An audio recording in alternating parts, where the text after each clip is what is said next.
नमस्कार दोस्तों, स्वागत है आप सभी का अनटोल्ड हिस्ट्री में। दोस्तों, अभी जिउतिया पर्व आने वाला है और जिउतिया पर्व के पीछे कुछ लंबी कहानियाँ सुनाई जाती हैं। बिहार, उत्तर प्रदेश सहित भारत के कई सारे राज्यों में जिउतिया पर्व मनाया जाता है और जिउतिया पर्व का एक अपना अलग ही इतिहास है। जिउतवाहन जातक कथा की एक स्टोरी है जिसमें ये दिखाया गया है कि एक राजकुमार है, वो जंगल में जाता है और वहाँ पे जब वो देखता है कि हमेशा एक गांव से एक व्यक्ति को एक गरुड़ हमेशा उठा कर ले जाता था खाने के लिए। पहले किसी को भी वो खा जाता था, पर गांव के लोगों ने तय कर दिया कि हम हमेशा एक कोई व्यक्ति हमारे घर से जाएगा और फिर उसको खा लेना, उससे गांव के लोग भी सुरक्षित रहेंगे। तो एक ऐसा घर आता है जहाँ पे एक बच्चे की बारी रहती है और उसकी माँ काफ़ी रो रही होती है। अब ये जो राजकुमार है जब उस घर की स्थिति देखता है तो उसकी माँ को बताता है कि मैं जाऊँगा, आप चुप रहें, आप अपने बच्चे को ना भेजें, और ये उसकी जगह पर जाता है। तो जब वो गरुड़ आता है उसको ले जाने के लिए, तो ये वहाँ पे एक बोधिसत्व की तरह काम करता है और फाइनली उन दोनों में डिस्कशन होता है। फिर जो गरुड़ है उसका हृदय परिवर्तन हो जाता है। तो ये जातक कथाओं के माध्यम से इस तरह की कहानियाँ दिखाई गई हैं। इसी में आप देखेंगे कि महिलाएं जो हैं वो कई सारी कथाएं कहती हैं। जैसे सतपुतिया एक वेजिटेबल है, उसमें एक साथ 7 फली लगती है, इसीलिए उसका नाम पड़ गया है सतपुतिया, यानी 7 पूत। तो पहले के ज़माने में लोगों में मैन पावर चाहिए होता था। जितने घर में पुरुष होंगे, जितने बच्चे होंगे, उतना घर ही अपने को सुरक्षित महसूस करता था। तो इसीलिए लोग कहते थे कि आपके बच्चे ना सतपुतिया का आशीर्वाद देते थे।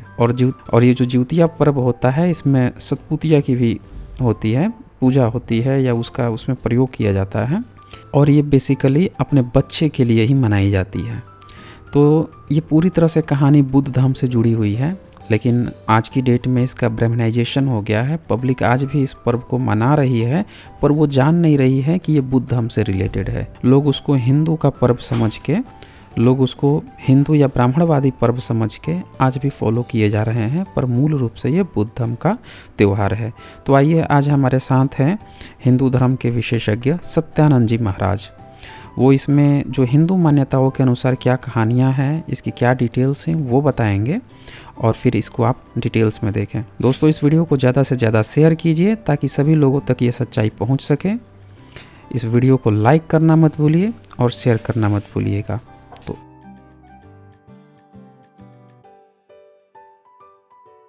आज भारत में बहुत जगहों पे क्या पूरे भारत में श्राद्ध पक्ष, जिसे कि पितृ पक्ष या फिर पितरों का पिंड, इस तरह के नामों से जाना जाता है, ये चीजें मनाई जा रही हैं और बहुत सारे लोग इसको मना रहे हैं। बहुत सारे लोग इन अंधविश्वासों से बाहर भी निकल कर आए हैं, लेकिन अभी भी एक बहुत बड़ी तादाद में लोग इन चीजों में फंसे हुए हैं। इन लोगों का मानना होता है कि जब ये अपने पितरों के पिंड, यानी कि इनके जो पूर्वज हैं जो कि ऑलरेडी मर चुके हैं, खत्म हो चुके हैं, उनको ये लोग कुछ खाना वगैरह खिलाते हैं नदी वगैरह के किनारे, जिसको कौवा वगैरह खाता है, या फिर जो पुरोहित वर्ग होता है उसके थ्रू ये कर्मकांड कराते हैं और ये सोचते हैं कि वो जो खाना है, ये जो चीजें हैं, ये इनके पूर्वज खा रहे हैं, उनके पास पहुंच रही है। तो इस तरह का अंधविश्वास भारत में पनपा हुआ है। तो इसके बारे में हम लोग डिटेल से चर्चा करेंगे कि ये चीजें कहाँ से आई हैं, कैसे भारतीयों में इन चीजों ने घुसपैठ जमाया हुआ है, इसका निदान क्या है, और उसके बाद से हम आपको कुछ और भी हिस्टोरिकल फैक्ट्स भी बताएंगे कि कब से ये शुरू हुआ था और इसका क्या कारण था। तो आज हमारे साथ स्पेशल गेस्ट हैं स्वामी सत्यानंद जी महाराज, जो कि इस पर बहुत ही डिटेल्ड में जो कहानियां ब्राह्मण ग्रंथों से निकल कर आती हैं उनके उसके बारे में ये डिटेल से चर्चा करेंगे। तो स्वागत है स्वामी जी आपका रेस्टल वर्ल्ड पे। आपने बड़ा प्यारा प्रश्न किया कि वास्तव में श्राद्ध क्यों मनाया जाता है या क्यों किया जाता है, इसके पीछे क्या कारण है। तो अभी मैं क्या है कि अथर्ववेद को पढ़ रहा था, तो अथर्ववेद का जो 18वां अध्याय है उसमें भी जो 31वां 32वां 34वां मंत्र है, वहाँ पर भी इस श्राद्ध के बारे में बताया गया है। मेरे प्रथम गुरु महर्षि दयानंद सरस्वती ने ये भ्रम फैलाया है 1875 के आसपास की हमारे शास्त्रों में या वेदों में श्राद्ध, मृतकों का श्राद्ध की परंपरा नहीं है। वास्तव में ये युग के दबाव की वजह से उन्होंने ये सारी चीजें कही है। मनुस्मृति को भी हम प्रमाण मानते हैं और वेदों को प्रमाण मानते हैं, तो उसमें श्राद्ध कर्म का उल्लेख है। दूसरी चीज है कि मैं आपको एक विशेष बात बता देता हूँ कि पूरी दुनिया में मनुष्य जो मरता है तो मरने के बाद उसके शरीर से क्या निकल जाता है, आखिर वो कौन सी ताकत है, आखिर वो कौन सी एनर्जी है जो इंसान के शरीर से निकल जाती है और वो अचेत हो जाता है, यानी उसका चिंतन, उसका मनन, उसकी हरकत खत्म हो जाती है। तो ये पूरी दुनिया के विद्वानों के लिए और पूरी दुनिया के सारी मानव जाति के लिए एक अजूबा प्रश्न है। अब तो सारी चीजें क्लियर हो गई है, वैसे अब तो कोई दिक्कत नहीं है, लेकिन प्राचीन काल में और आज भी जो अनपढ़ लोग हैं या पढ़े लिखे मूर्ख हैं, जिन्होंने MSc BSc कर लिया है या डॉक्टर, इंजीनियर, वकील, मजिस्ट्रेट, प्रोफेसर बन गए हैं या विशेषकर डॉक्टर बन गए हैं, जो एनाटॉमी, फिजियोलॉजी को पढ़ चुके हैं, वो भी इस अंधविश्वास से ग्रस्त होते हैं कि हमारे शरीर के अंदर एक ऊर्जा है या ताकत है जिसको आत्मा कहा जाता है, और वो शरीर के बाद वो निकल जाती है, और निकलने के बाद वो परलोक में कहाँ जाती है, वो स्वर्ग में जाती है, नरक में जाती है या भटकती रहती है। परमात्मा उसको रिमांड पे लेता है, 84 लाख योनियों में भटकती है, और अच्छे कर्म करने वाले आत्मा कबाब शराब की व्यवस्था जाती है, करने वाले को में दंड दिया जाता है।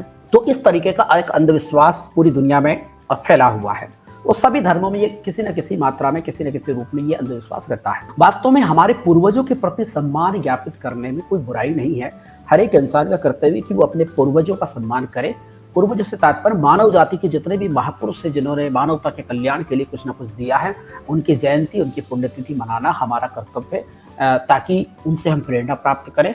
लेकिन अगर हम ये सोचते हैं कि हमारा जो बाप है, हमारे पिताजी, हमारे दादाजी या हमारे पूर्वज है, वो कहीं एक्सीडेंट में मर गए थे या कहीं हार्ट अटैक से मर गए थे या और किसी भूत प्रेत की वजह से या किसी कारण से वो मर गए थे और उनकी आत्मा अभी भी भटक रही है, और जब तक हम गया जी में जाकर के श्राद्ध ना करेंगे या घर पे श्राद्ध का कर्मकांड ना करेंगे तो उनकी आत्मा भटकती रहेगी और वो हमें कहीं ना कहीं दुख देगी या फिर उनको दुख मिलता रहेगा। तो इस प्रकार का एक अंधविश्वास पूरे समाज में, पूरे देश में, पूरी दुनिया में किसी न किसी रूप में है, और उस अंधविश्वास की वजह से हमारे यहाँ पे 16 श्राद्ध का एक सिस्टम है और बीच बीच में भी श्राद्ध किए जाते हैं। तो ये पूरा एक अंधविश्वास की वजह से या आत्मा के विषय में या शरीर की जो काम करने का जो सिस्टम है उसको ना समझने की वजह से, मृत्यु और जन्म की प्रक्रिया को ना समझने की वजह से, और मृत्यु के बाद क्या होगा इसको ना समझने की वजह से, ये सारी ना समझी में एक अंधविश्वास चला, और फिर इसको क्या है कि इसको हमने एक व्यावसायिक रूप दिया, हमने हमारे पेट भरने का इसको साधन बना लिया, और लोग भी बेचारे परलोक के बारे में कुछ जानते नहीं है तो उन्होंने इसका दुष्प्रचार को झेल रहे हैं वो आज भी, और अंधविश्वास में फंसे हुए हैं, और उसमें उसके सभी शिकार है, ब्राह्मण, क्षत्रिय, वैश्य, अगड़े पिछड़े सभी लोग। जी जी जी जी स्वामी जी, तो ये जो आपने बताया कि इस तरह से जो भारतीयों के जीवन में श्राद्ध का जो एक अंधविश्वास घुसा हुआ है, तो इसके स्क्रिप्चर्स, जो ब्राह्मणिकल स्क्रिप्चर्स हैं, क्या उनके भी कोई सबूत हैं? क्या वो कौन कौन सी ऐसी बुकें हैं जो इस बातों को तवज्जो देती हैं या थोपती हैं कि आपको ऐसा करना पड़ेगा? जी जी इस संबंध में मैंने आपको जो बताया है, सबसे पहले तो मैंने वेदों का प्रमाण आपको बताया है कि जो अथर्ववेद के 18वां जो कांड है उसमें बहुत सारे मंत्र है जिसमें श्राद्ध का या पितरों की श्राद्ध करने का उल्लेख है। और ये बड़ा दुर्भाग्य है कि हमारे जो आर्य समाज विद्वान रहे हैं उन्होंने मतलब गलत इन्फॉर्मेशन जो दी है समाज को। तो मैं उसको बताने से पहले अब आपको मनुस्मृति के प्रमाण बताऊंगा, और मनुस्मृति के प्रमाण बताने से पहले मैं आपको एक विशेष चीज बताना चाहता हूँ। एक छोटी सी कहानी है, इसको चाहे तो आप क्लोज कर दें, और मैं आपको एक कहानी सुनाना चाहता हूँ, और इसके बाद फिर इसको अपन मतलब शास्त्रों के प्रमाण, मतलब मनुस्मृति के प्रमाण देकर के मैं बताऊंगा। एक छोटी सी कहानी है, पूरे श्राद्ध का सिस्टम समझने के लिए बेहतरीन कहानी है। हमारे देश में कृष्णदेव राय नाम के एक राजा हुए थे करीब 15वीं शताब्दी में, और जिनके राज्यकाल में या जिनके समय में उस युग में एक बहुत बड़े वेदों के प्रकांड पंडित हुए थे जिनका नाम था सायणाचार्य। और महर्षि सायणाचार्य जो थे जिन्होंने चारों वेदों के भाष्य किए हैं, और वो दुनिया के सबसे बड़े वेदों के प्रकांड पंडित हुए हैं, और आज यूनिवर्सिटियों में उन्हीं के मतलब भाष्यों को पढ़ाया जाता है। और जो हमारे आर्य समाजी विद्वान और जो महर्षि दयानंद सरस्वती ने एक भ्रम फैलाया है कि सायण के भाष्य गलत है, और मैं भी पहले ऐसे ही सोचता था आर्य समाजी होने की वजह से, लेकिन जब हम महर्षि दयानंद सरस्वती और आर्य समाजियों के भाष्यों को पढ़ते हैं और दूसरे विद्वानों के भाष्यों को पढ़ते हैं, सायण के भाष्यों को पढ़ते हैं, तो स्पष्ट है कि आर्य समाजी विद्वान जो वेदों के भाष्य करते हैं वो तोड़ मरोड़ के और उसकी युग अनुरूप व्याख्या, उसकी वैज्ञानिक व्याख्या करने की कोशिश करते हैं, उसको ऐतिहासिक मनोवैज्ञानिक तरीके से समझने की कोशिश नहीं करते हैं। तो एक चीज तो मैंने आपको ये बताई। दूसरी चीज मैं ये बताता हूँ कि उस काल में एक बहुत बड़ा विद्वान हमारे देश में हुआ था, बहुत बड़ा ज्ञानी पैदा हुआ था और बहुत बड़ा तर्कशील व्यक्ति पैदा हुआ था, जिसका नाम था तेलानी रामा। तेलानी रामा के कुछ वीडियो वगैरह भी आते हैं, उसमें एक बहुत प्यारी कहानी उनके जीवन की घटना है।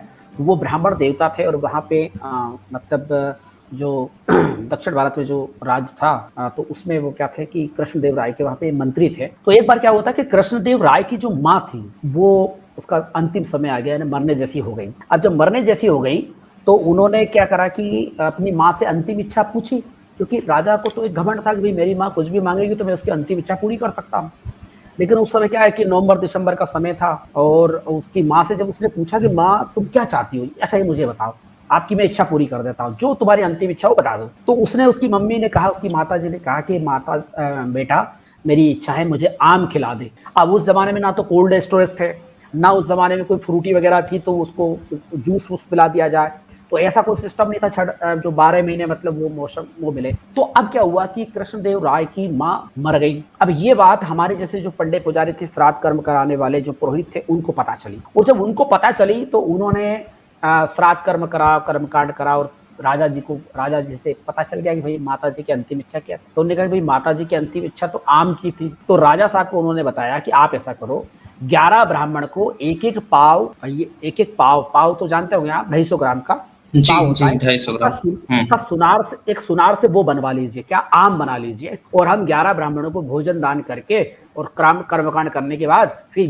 ये आम हमें समर्पयामि, यानी आप हमें समर्पित कर दीजिए। तो राजा के लिए छोटी सी बात थी, उन्होंने 11 ब्राह्मणों को मतलब सोने के जो थे आम बनवा करके सुनारों से और उसको दान कर दिया। अब क्या हुआ कि जब राजा साहब के वहां से खाना खा के निकले 11 ब्राह्मण या 11 पुरोहित, तो उसके बीच में एक महल पड़ता था तेलानी रामा का। तो तेलानी रामा ने बोला कि महाराज जी बड़ी कृपा होगी ब्राह्मण देवता, आप थोड़ा सा मेरे घर भी जलपान कर लीजिए और आ जाइए। तो उन्होंने कहा कि यार ये चालू ब्राह्मण है, हो सकता है कुछ गड़बड़ कर दे। तो उन्होंने कहा कि नहीं हम तो बिल्कुल परिपूर्ण हो गए, तृप्त हो गए, राजा जी ने गला तक भर दिया हमारा, अब कुछ खाने पीने की इच्छा नहीं है। पर फिर आप नहीं मान रहे तो इतने बड़े मंत्री है तो ठीक है, थोड़ा बहुत हल्का फुल्का ले लेंगे। अब ये 11 ब्राह्मण वहां पे गए या 11 पुरोहित वहां पे गए। अब 11 पुरोहितों ने बोला कि भाई ठीक है, आपकी क्या थी कि साहब मेरी समस्या भी यही थी, मेरी माता जी का भी क्या हुआ कि उनका ये जो उसको कहते हैं ना पीठ या पापड़ा बोलते हैं इसको, या ये खौवा बोलते हैं, या कंधे के जो पीछे बैक साइड है, उन्होंने कहा कि इसमें क्या था, उनको पेन था।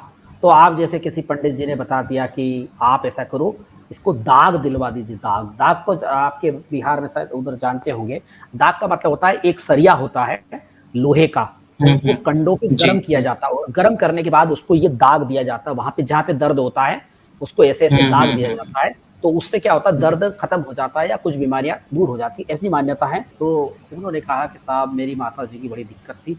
उन्होंने कहा ठीक है, अच्छा ये बताइए कि आपको आप जल्दी से हमें नाश्ता वगैरह जो करवाना है जलपान करवा दीजिए और फिर हम निकलते हैं। उन्होंने कहा पंडित जी रुको, अभी क्या है कि वो जो दाग का सरिया है गर्म हो रहा है और आप 11 ब्राह्मण 11 दाग यहाँ पर लगवा लीजिए, ताकि मेरी माता जी की अंतिम इच्छा थी, क्योंकि उनको क्या था कि जब एक देवता को बुलाया गया और उसने जो दाग के लिए सरिया गर्म किया था, तो सरिया तो उसको लगा नहीं पाया और उसका दम टूट गया। अब परलोक में मेरी माता जी की आत्मा भटक रही है, तो आपसे मेरा निवेदन है कि आप 11 ब्राह्मण देवता 11 पुरोहित अपने यहाँ पर पीठ पर या कंधे पर 11 चांचवे लगवा लीजिए, ताकि मेरी माता को परम शांति मिल जाए। उन्होंने कहा कि ऐसा होता है क्या? अरे भाई तुम्हारी माता हमें यहाँ पे चाचवा लगाएंगे या हमें यहाँ पे दाग दिलवाएंगे तो क्या तुम्हारी माँ को वहां मिल जाएगा? उनने कहा अगर वहां नहीं मिलेगा तो ये जो पाव के आपने 250 ग्राम के आम राजा से ठगे हैं, ये मुझे यहाँ पे समर्पयामी कर दो। उनमें से कुछ मजबूत दिल गुर्दे के थे, उनने की भैया लगा दे पर ये तो नहीं दूंगा। तो इस तरीके से वो कुछ लोगों ने लगाया और कुछ भाग गए। तो इस कहानी से ये शिक्षा मिलती है कि वास्तव में ये जो कहा जाता है ना कि यहाँ पर ब्राह्मण को या हमारे जैसे पुरोहितों को खिलाएंगे तो तुम्हारे बाप दादा को वहां मिलेगा। तो मुझे बताइए अगर किसी का बाप दारू पीता है तो क्या यहाँ पंडित जी को या ब्राह्मण देवता को हमें दारू पिलाना चाहिए? किसी का बाप व्यभिचारी है तो क्या उसके लिए यहाँ पर गणिका की व्यवस्था करें?